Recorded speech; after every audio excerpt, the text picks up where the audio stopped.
Here's a number that should bother you. In the first quarter of 2026, a classic 60-40 portfolio, 60% stocks, 40% bonds, lost 3.6%. Both stocks and bonds fell at the same time. The diversification that was supposed to protect you didn't. So is the 60-40 portfolio dead, or is something more interesting happening? Let's start with the track record, because context matters. Over the last 10 years, a 60-40 portfolio has returned 9.82% annualized. Year-to-date in 2026, it's up 6.71%. That's not a broken strategy. That's a strategy that has delivered solid long-term returns with less volatility than stocks alone. The S&P 500 returned 14.64% annualized over the same period, but with significantly more volatility. The 60-40 portfolio gave up about 5% in annual return for a much smoother ride.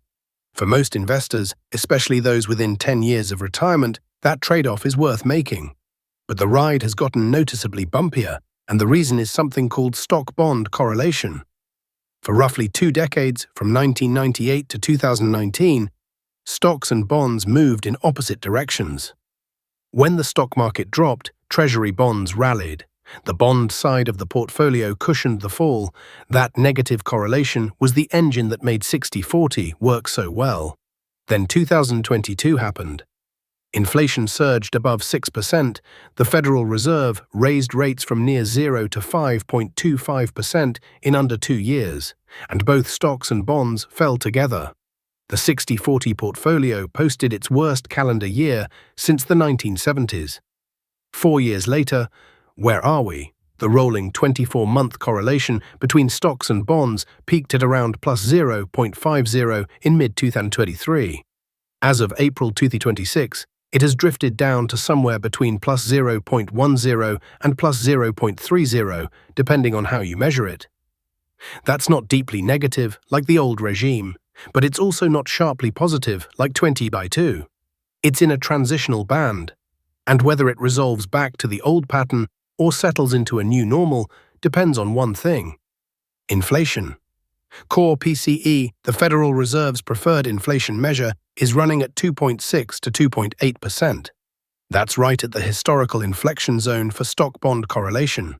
Ferrante Capital's research shows that when inflation is below 2%, stock-bond correlation tends to be negative. Bonds provide genuine diversification. When inflation is above 3%, correlation turns positive. Both asset classes move together. The current 2.6 to 2.8% range is the gray zone. If inflation settles back to 2%, bonds could regain their diversification mojo. If it runs sticky at 2.5 to 3%, the correlation stays positive and 60-40 needs to evolve. Now let's talk about what happened in the first quarter of 2026, because it's the best real-world example of why this matters. The outbreak of war in Iran created a massive supply-side shock. Energy prices surged, inflation expectations repriced. Both equities and conventional bonds came under pressure at the same time. Equities fell on weaker risk appetite. Bonds fell as yields moved higher. The diversification benefit of holding both simply wasn't there. But here's the key insight. That's not a failure of diversification, it's a failure of a specific kind of diversification, relying on just 2 asset classes to cover every scenario. The solution isn't to abandon diversification, it's to broaden it. Morgan Stanley ran the numbers. From February 28th, when the conflict started, to March 31st, a 60-40 portfolio lost 3.6%.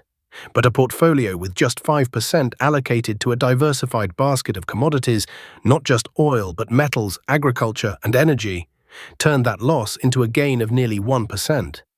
During that same period, a diversified commodity basket advanced 13.5%. Commodities respond to the same supply shocks that hurt stocks and bonds, but they respond in the opposite direction. Their value is driven by supply disruptions and real economic demand, not by interest rate expectations. This is the argument for broadening the diversification toolkit. BlackRock, State Street, and Goldman Sachs all say the same thing.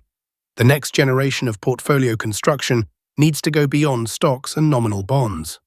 Real assets like infrastructure, commodities, and inflation-linked bonds can help fill the gap when the stock-bond relationship breaks down. Let's look at the data more closely. State Street's research shows that during the Iran conflict, the correlation between commodities and global equities actually declined compared to the trailing 10-year average. That means commodities became a better diversifier exactly when diversification was needed most. Infrastructure and real estate also showed declining correlations. The one exception was gold, which moved in the opposite direction. Gold deserves a separate mention because its role has changed. In 2026, gold's correlation to global equities has risen to 0.51, compared to just 0.15 over the trailing decade. That's a massive shift. During this inflationary supply shock, gold has been behaving more like a risk asset than a safe haven. Vanguard makes an important point. Treating gold as dependable portfolio insurance embeds an expectation that history doesn't support. Gold can work as a diversifier, but it's not a guarantee. The lesson from the first half of 2026 is that diversification within real assets matters as much as diversification across asset classes. So what does a modern portfolio actually look like? The experts agree on a few principles. First, investment-grade bonds still play a stabilizing role. They're not useless, they're just less reliable than they were. The 10-year Treasury yield has been oscillating between 4 and 4.7% over the last 12 months. That's real income. That's a cushion that didn't exist when yields were near zero. Bonds are once again offering a yield that makes them worth holding for income, not just for diversification. The Vanguard Total Bond Market ETF returned 4.64% over the last year. That's not spectacular, but it's a positive real return when inflation is running at 2.6%. Second, commodities and real assets deserve a modest allocation. Vanguard suggests sizing non-core exposures by their contribution to portfolio risk, rather than by dollars invested, roughly 2 to 3% of incremental risk, not a fixed percentage of the portfolio. That's a more disciplined approach than simply throwing 5% at gold and hoping for the best. A diversified commodity ETF that tracks the Bloomberg Commodity Index gives you exposure to energy, metals, and agriculture in one fund. Third, alternatives like private credit and infrastructure can broaden diversification, but they come with less liquidity and more complexity. Natixis makes the point that the trade-off is straightforward. More diversification usually means less liquidity, greater operational complexity, and a greater need for manager selection discipline. It's not a free lunch. For most retail investors, a simple allocation to a broad commodity ETF and a real assets fund is enough. Fourth, global diversification matters more than ever. US equities have dominated for over a decade, but the world is shifting. Wellington Management points out that elevated economic volatility and dispersion across countries creates a more attractive environment for active management and non-US exposure. When the US market faces unique pressures from the shift away from global cooperation, having exposure to emerging markets and developed international equities becomes more valuable. Let's put this in practical terms. Imagine you have $100,000 to invest. A classic 60-40 portfolio puts $60,000 in a total US stock market fund and $40,000 in a total bond market fund.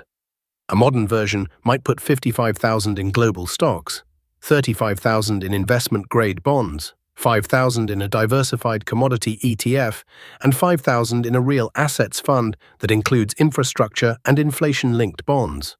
The difference is subtle on paper, but in a year like 2026, that 5% commodity allocation could be the difference between a losing quarter and a flat one. There's also a behavioral angle worth mentioning.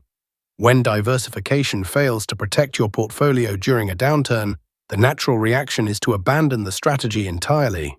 Investors who sold their bond funds in 2022 and went to cash missed the recovery. The 60-40 portfolio returned 13.25% in 2025 and is up 6.71% year-to-date in 2026. The strategy recovered. The investors who panicked did not. Staying disciplined through the rough patches is as important as the allocation itself. The 60-40 portfolio is not obsolete. It remains a sound starting point, especially now that bonds are once again offering a yield that makes them worth holding. But the modern version of 60/40 is better thought of as a framework, not a formula. Public equities still anchor growth. Investment-grade bonds still provide stability.